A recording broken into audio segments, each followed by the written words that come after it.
കോഴിക്കോട് കടലമ്മ മുത്തണക്കര കോഴിക്കോട് അലുവ മനസ്സിലൊരി കോഴിക്കോട് വേണേ കണ്ടോടി ചങ്ങായി കായ വറുത്ത് തരാടോ കറുമുറ വയറന്ന് വെച്ചു കഴിച്ചോ ദം ബിരിയാണി കഴിച്ച പിന്നെ സംഗതി നല്ല ഉസാറ് കൽവിൽ തേനൊഴുകണ കോഴിക്കോട്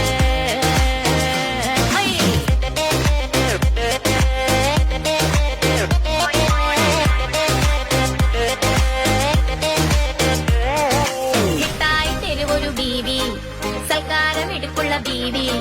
മീൻചന്ത വഴിക്കുന്നു കേറി ഒന്നുള്ള നടക്കാവ് താണ്ടി പുതിയ ബീച്ചിൽ